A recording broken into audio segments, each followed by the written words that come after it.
औज़ुबिल्लाहिमिनश्शैतानिर्रजीम बिस्मिल्लाहिर्रहमानिर्रहीम। तो आज मई की 25 तारीख है और हमारा मैक्रो इकोनॉमिक्स का लेक्चर नंबर मेरा ख्याल ये 12 है। 12 या 13 है, एग्जैक्ट मुझे भी याद नहीं है। तो आज हम एक नया टॉपिक शुरू कर रहे हैं। उस टॉपिक का नाम है मेजरमेंट ऑफ इकोनॉमिक ग्रोथ या मेजरमेंट ऑफ इकोनॉमिक डेवलपमेंट। तो ये एक आज का टॉपिक है। मैं आपके साथ इसको शेयर करता हूँ अभी। तो फिर शुरू करते हैं।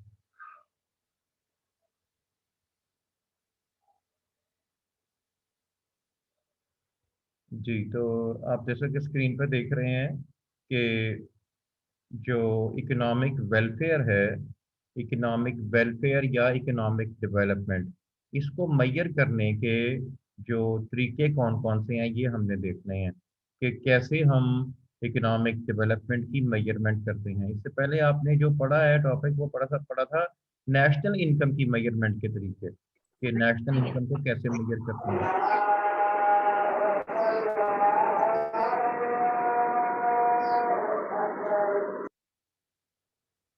तो ये है।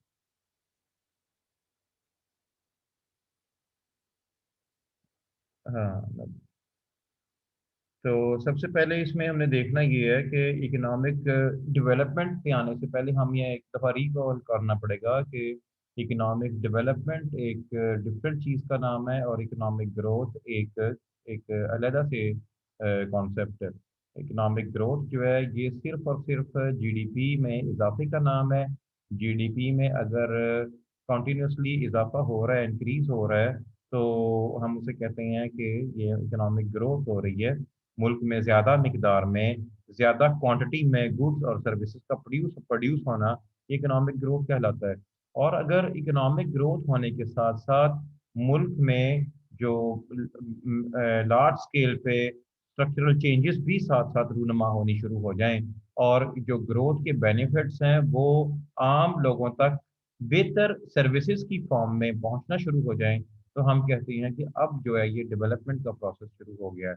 तो ग्रोथ महज एक अशिया की क्वांटिटी में इजाफे का नाम है, जबकि डेवलपमेंट किसी नेशन की, किसी कौम की तमाम सेक्टर में, जैसे जुडिशरी है या एजुकेशन है या हेल्थ की फैसिलिटीज़ हैं या फ्रीडम ऑफ स्पीच है या पॉलिटिकल अपनी पॉलिटिकल इंडिपेंडेंस है, ये तमाम जो पैरामीटर हैं, अगर किसी मुल्क में लोग बेटर ऑफ फील कर रहे हैं इन तमाम शोबों में, तो हम कहते हैं कि वहाँ पे डेवलपमेंट हो रही है। और डेवलपमेंट के इंसान ने अपनी हिस्ट्री में डेवलपमेंट को मैयर करने के मुख्तलिफ से मेथड अपनाए हैं। तो इनमें से दो चंद एक आपके सिलेबस में है, फिलहाल दो ही है मेरा ख्याल है, एक जीएनपी है और एक per capita as measure of welfare है। तो सबसे पहले हम इकोनॉमिक डेवलपमेंट की डेफिनेशन, जैसा कि आप जानते हैं कि economic development is a process whereby an economies real national income increases over a long period of time.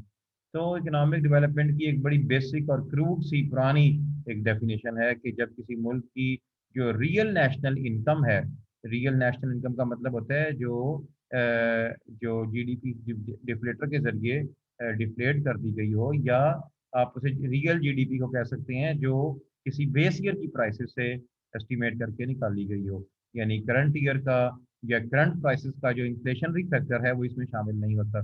तो रियल अगर नेशनल इनकम किसी नेशन की इंक्रीज कर रही है over a long period of time, तो हम इसे कहते हैं कि वहाँ पे इकोनॉमिक डेवलपमेंट हो रही है। और इकोनॉमिक वेलफेयर क्या होती है? इकोनॉमिक वेलफेयर डेवलपमेंट से होने वाले समरात या डेवलपमेंट से होने वाले बेनिफिट्स का अवाम तक पहुँचने के अमल का नाम है। हम कहते हैं ना वेलफेयर स्टेट है, तमाम ममालिक जो है, नॉर्वे है, स्वीडन है, डेनमार्क है, वो एक सोशल वेलफेयर स्टेट है। तो वेलफेयर का क्या मतलब होता है कि वहाँ की जो तरक्की के बेनिफिट्स हैं वो लोगों तक पहुँचते हैं। When benefits of economic growth are trickled down to general public, it is called economic welfare. तो वेलफेयर जो है उसका अब दो मैयर हैं मैयर करने के, एक है GNP as a measure of welfare, और एक आएगा आगे जाके बल्कि जीएनपी नहीं बल्कि real GNP as a measure of economic welfare, दूसरा होगा रियल पर कैपिटा इनकम का। तो This is a simple and commonly used measure of economic development. According to this method, increase in the country's real national income, increase in the country's real GNP is considered as economic development. ठीक है ना। तो अब यहाँ पे बात की आ गई, सिंपल सा ये तरीका है कि अगर किसी मुल्क की रियल जीएनपी में इजाफा हो रहा है, अगर दो मुल्कों को हम कंपेयर कर रहे हैं, हम देखना चाह रहे हैं कि डेवलपमेंट में कौन सा मुल्क बेहतर है, तो एक जो मेजरिंग यार्ड स्टिक है, एक पैमाना है, वो है रियल जीएनपी। रियल जीएनपी का data over a number of years हम दो मुल्कों का कंपेयर अगर कर लें, तो हमें पता चल जाएगा कि कौन सा मुल्क तरक्की में हमसे आगे है। मिसाल के तौर पे हम बांग्लादेश को और पाकिस्तान को अगर कंपेयर करते हैं, दोनों के रियल जीएनपी का डाटा, हमारा रियल जीएनपी का डाटा हमें मिल जाता है इकोनॉमिक सर्वे ऑफ पाकिस्तान से, और ऐसे ही बांग्लादेश का डाटा भी कुछ तो हमारा कॉमन होगा दोनों मुल्कों का। 71 तक का तो डाटा हम दोनों मुल्कों का कॉमन है, तो 71 से ऑनवर्ड ही डाटा जो है वो यूजफुल होगा, क्योंकि 71 के बाद बांग्लादेश एक अलग स्टेट के सामने आया है। तो 71 से ऑनवर्ड पाकिस्तान का डाटा और 71 से ऑनवर्ड बांग्लादेश का डाटा, ये उनके इकोनॉमिक सर्वे से हमें मिल जाता है, इंटरनेट पे अवेलेबल होते हैं ये सारी चीज़ें। तो हम अगर ये देखें कि पाकिस्तान की जो रियल जीएनपी है ये बांग्लादेश से बेहतर है या ज़्यादा है, तो हम एक आसान सी स्टेटमेंट दे सकते हैं कि जी हम तरक्की में बांग्लादेश से बेहतर हैं, लेकिन हालांकि ऐसा नहीं है। आगे चल के मैं आपसे करता हूँ बात अभी। तो ये अब एक दीवाने का ख्वाब हो सकता है कि हम बांग्लादेश से बहुत बेहतर हैं, लेकिन हकीकत ऐसी नहीं है। आगे चल के हम बात करते हैं अभी। तो एक मेथड तो ये है कि जिसे हम कहते हैं रियल जीएनपी मेथड। इसमें आप देखते हैं आगे, in taking real GNP as a measure of economic development the rate of growth in real GNP is very important consideration. ये असल बात है कि जो रेट ऑफ ग्रोथ है, किसी इजाफा होना कोई बहुत ज़्यादा चीज़ मैटर नहीं करती। कि आप कहते हैं कि जी बड़ा फलां मैच हुआ तो पाकिस्तान ने, मुझे याद है एक मैच हुआ था पाकिस्तान का इंडिया के साथ, तो उस वक्त ओपनिंग पार्टनरशिप थी आमिर सुहेल की, ये वर्ल्ड कप का मैच था, क्वार्टर फाइनल था वर्ल्ड कप का, और पाकिस्तान की टीम अनबीटन थी। पाकिस्तान की टीम क्वार्टर फाइनल तक बगैर कोई मैच हारे हुए पहुंची हुई थी। तो आमिर सुहेल और दूसरा क्या नाम है वो, सईद अनवर, उन्होंने खेलना शुरू किया, और 13 ओवरों में 100 स्कोर बन गया, और इतना ज्यादा तेज खेल रहे थे कि कोई कोई मतलब लग ही नहीं रहा था कि हारेंगे। तो उसके बाद इंडिया की टीम ने जब वापस इंडिया की टीम ने इनको आउट करना शुरू किया, तो फिर इनका जो ग्रोथ रेट है वो बहुत ज्यादा नीचे आ गया। तो फिर ये 250 स्कोर भी ना कर सके, कहाँ ये 300 साढ़े 300 स्कोर करने के चक्कर में थे। तो असल चीज है, इजाफा मैटर नहीं करता किसी चीज में, इजाफे की शरह मैटर करती है, ग्रोथ मैटर नहीं करती, ग्रोथ रेट मैटर करता है। अगर बांग्लादेश हमसे अलग हुआ, लूला लंगड़ा मुल्क, जिनके पास चावल और मछली के सिवा कुछ भी नहीं था खाने को, जिनका प्राइम मिनिस्टर यहाँ पाकिस्तान में आके कहता था कि जी मुझे यहाँ की सड़कों में से बदबू आती है, हमारे खून पसीने का पैसा यहाँ लगता है और हम वहाँ भूखे मरते हैं। तो खैर, वो जो गद्दार किस्म के लोग थे, जिन्हें हम गद्दार कहते हैं, वो गद्दार हमसे अलग हो गए। फिर उस वक्त वो हमसे अलग हुए, हमारी जो रियल जीएनपी का डाटा है वो उनसे ज्यादा था। हम एक बड़ा मुल्क थे, ताकतवर मुल्क थे, सारी इंडस्ट्री यहाँ पे थी, वहाँ वहाँ से तो सिर्फ रॉ मटेरियल ही हम लेते थे। बांग्लादेश से तो कोई मैन्युफैक्चरिंग सेक्टर वहाँ पे था ही नहीं जो इस्टेब्लिश हुआ हो। तो अयूब खान ने, जनरल अयूब खान ने जितनी भी इंडस्ट्री इस्टेब्लिश करवाई थी वो वेस्ट पाकिस्तान में थी जिसमें हम रहते हैं। तो ईस्ट पाकिस्तान से तो सिर्फ रॉ मटेरियल ही हम उठाया करते थे। तो खैर, वो मुल्क अलहदा हो गया, कई साल, 15-20 साल वो हमसे बहुत पीछे रहा, 30-40 साल उसने बहुत ठोकरें खाई। तो अब वो स्टेज आ गई है कि बांग्लादेश के जितने इकोनॉमिक इंडिकेटर हैं, ठीक है, जितने भी इकोनॉमिक इंडिकेटर हैं बांग्लादेश के, वो हमसे बहुत आगे हैं।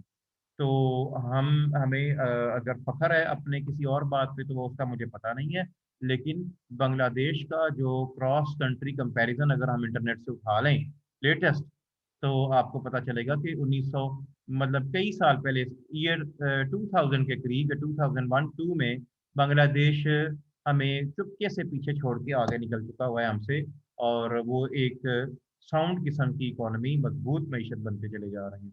और कई फोरम पे, जैसे यूरोपियन यूनियन का फोरम है, जहाँ जहाँ पाकिस्तान और बांग्लादेश जो दोनों की डेस्टिनेशन है वो फोरम, और हम दोनों के मुल्कों से चीज़ें एक्सपोर्ट होकर यूरोपियन यूनियन में जाती हैं। तो वहाँ जाके बांग्लादेश पाकिस्तान की कई जगह पे मुखालफत करता है। वो कहता है कि जी अगर आपको पाकिस्तान से इतनी हमदर्दी है तो इसको आप माली इमदाद इसकी कर दें, लेकिन इसको जो मार्केट की जो एक्सेस है कॉटन टेक्सटाइल प्रोडक्ट्स की, जो आप इसको एक्सेस मजीद देना चाहते हैं वो नहीं हम दें, वो ना दें। इसको पैसे, नकद पैसे उनको पकड़ा दें ताकि ये खा पी के हजम कर दें। जो आप ये कह रही हैं कि यूरोपियन यूनियन में पाकिस्तान की जो शर्ट्स हैं, पाकिस्तान के टॉवल हैं, पाकिस्तान के गारमेंट्स हैं, उनको ज़्यादा यूरोप के ममालिक में मार्केट एक्सेस मिल जाए, ये बांग्लादेश इस बात की मुखालफत करता है और इस बात की तायीद करता है कि पाकिस्तान को माली डॉलर ज़रूर दें, ये मुल्क डॉलर खाए और जितने चाहे इमदाद लेके खा ले, लेकिन ट्रेड में रायत नहीं इसको दी जाए। तो ये सिर्फ बताने का मकसद बांग्लादेश की बड़ाई बयान करना नहीं है। सामने टॉपिक लिखा हुआ है कि, मैं दोबारा इसको पढ़ रहा हूँ, कि in taking real GNP as a measure of economic development, the rate of growth in real GNP is very important consideration। कि जब जैसे ही बांग्लादेश के अंदर पॉलिटिकल स्टेबिलिटी आई, सियासी इस्तेहकाम नसीब हुआ बांग्लादेश को, रोज रोज के मार्शल लॉ वहाँ से ख़त्म हुए, तो पिछले 10 साल में उन्होंने जो है वो अपने आप को स्टेबल किया और जो ग्रोथ रेट उनका तेज हुआ, और उस ग्रोथ रेट की वजह से वो एक अपने से बेहतर मुल्क जो पाकिस्तान था उसको क्रॉस करके निकल गए। यहाँ पे आप देखो डायग्राम में आपको दो ममालिक नजर आ रहे हैं। कंट्री ए एक हायर रियल जीएनपी का स्टेटस एंजॉय कर रहा है। पॉइंट ए पे अगर हम देखें, ये देखो जहाँ से डायग्राम शुरू हो रही है, वर्टिकल एक्सिस के ऊपर रियल जीएनपी मेजर कर रहे हैं हम, और एक्स एक्सिस के ऊपर टाइम है, टाइम पीरियड है, नंबर ऑफ ईयर्स है। तो कंट्री ए सपोज कर लें पाकिस्तान है, और कंट्री बी सपोज कर लें बांग्लादेश है। हम वर्टिकल एक्सिस वाई एक्सिस के ऊपर बांग्लादेश से कितना बेहतर है, we were much better off than Bangladesh few years back. लेकिन बांग्लादेश में जब एक अवेयरनेस आई अवाम के अंदर, उनको एक एक लगातार पॉलिटिकल सिस्टम वहाँ पे चला, तो उन उस वजह से मुआशी तरक्की शुरू हुई। और एक पॉइंट आया, ये जो यहाँ ये दोनों लाइनें क्रॉस हो रही हैं, यहाँ पे कंट्री बी जो है कंट्री ए को सुपरसीड करके आगे निकल जाता है। तो ये यहाँ पे बात है। ये जो सामने लिखा हुआ है growth rate of real GNP measure करने का फार्मूला लिखा हुआ है। ये कैसे मैयर होती है? किसी भी चीज़ में जो ग्रोथ रेट है वो मैयर होता है दो चीज़ों के साथ। दो दो सालों का डाटा हो तो ग्रोथ ईयर मैयर होता है current year Y T minus previous year Y T minus one divided by Y T minus one multiply by 100। तो इस फार्मूला से जो रियल जीएनपी का ग्रोथ रेट है वो मेजर किया जाता है। तो ये थी डायग्राम की वजाहत हमने कर दी है। आगे चलते हैं क्या है जी। लिखा हुआ है आगे देखो, आप पढ़ लेना इसको, मैं पढ़ देता हूँ आपको पढ़ने में मुश्किल ना हो। Although initially country A was high in economic development than country B, but rate of growth in real GNP in country B was higher than country A, so it surpasses country A and reaches higher level of economic development। तो ये इस तरह दो मुल्कों की एक छोटा सा केस स्टडी थी। दूसरा मेथड है इकोनॉमिक वेलफेयर को मेजर करने का, रियल पर कैपिटा इनकम। तो रियल पर कैपिटा इनकम के साथ भी आप नोट कर रहे हैं कि रियल का वर्ड आ रहा है। तो ये जो वेरिएबल है ये भी मॉनेटरी वेरिएबल नहीं है, यानी नॉमिनल वेरिएबल नहीं है, बल्कि एक रियल वेरिएबल है। ये भी किसी बेस ईयर की प्राइस पे एस्टिमेट हुआ हुआ है। तो किसी बेस ईयर की प्राइसेस से जो पर कैपिटा इनकम मैयर हुई है उसे कहते हैं रियल पर कैपिटा इनकम। इसका फार्मूला लिखा हुआ है, real per capita income is equal to real GNP divided by total population. तो कुल कौमी आमदनी को जब कुल आबादी पर तकसीम करते हैं तो हमारे पास आती है पर कैपिटा इनकम। ये पर कैपिटा इनकम भी क्रॉस कंट्री कंपैरिजन का एक बड़ा आसान सा तरीका है कि हम देखते हैं कि पर कैपिटा इनकम पाकिस्तान की है सपोज करो $1500, और अमेरिका की है $60,000। तो इससे हमें पता लगता है कि हम कितना ज़्यादा एक मुल्क से पीछे हैं फीसद कौमी आमदनी में। तो ये अगरचे एक बहुत अच्छा इंडिकेटर नहीं है वेलफेयर का या मेजरमेंट का, लेकिन फिर भी अब देखते हैं ना, हम कुवैत की पर कैपिटा इनकम बहुत ज़्यादा है। तो लेकिन आप ये तो नहीं कह सकते कि कुवैत एक बहुत तरक्की याफ्ता मुल्क है। कुवैत का ऑल्दो तेल निकलने की वजह से वो बहुत बेहतर उनका लाइफ स्टैंडर्ड है, लेकिन वो एक डेवलप्ड कंट्री नहीं है। उनका कोई और सिंगापुर को देखें, छोटा सा मुल्क है, बहुत ज्यादा अमीर भी नहीं है, लेकिन एक बहुत ज्यादा तरक्की याफ्ता मुल्क है। तो यानी कि 50 कुवैत इकट्ठे होके आ जाए तो एक सिंगापुर का मुकाबला नहीं कर सकते। ये बताने वाली बात है कि वो सिंगापुर का अपना एजुकेशन सिस्टम है, रिसर्च सिस्टम है, हेल्थ सिस्टम है, अपनी रिसर्च है, जिसकी बुनियाद पे वो तरक्की से आगे तरक्की करते चले जा रहे हैं। और एक इंटरनेशनल हब है जहाँ पे जो स्टूडेंट पढ़ने के लिए जाते हैं। तो अगरचे उनके पास कोई बहुत बड़े बड़े एटमी मिसाइल नहीं है, तो लेकिन फिर भी सिंगापुर एक बहुत ज़्यादा एशिया का एक डेवलप्ड रीजन है। तो ये था इसके बारे में, पर कैपिटा इनकम के बारे में। तो ये दो ही तरीके थे आपके जो सिलेबस में थे। एक डेवलपमेंट का तीसरा भी तरीका है, वो अभी मैं आपके साथ डिस्कस करता हूँ। इसकी रिकॉर्डिंग मैं बंद कर रहा हूँ। ये इतना ही था, ये जो लेक्चर था खत्म हो जाता है यहाँ पे। तो ये स्क्रीन शेयर करनी भी मैं यहाँ पे स्टॉप कर रहा हूँ। आप इनका ऐसा वो ले लें, इनका स्क्रीन शॉट ले लें अटेंडेंस का।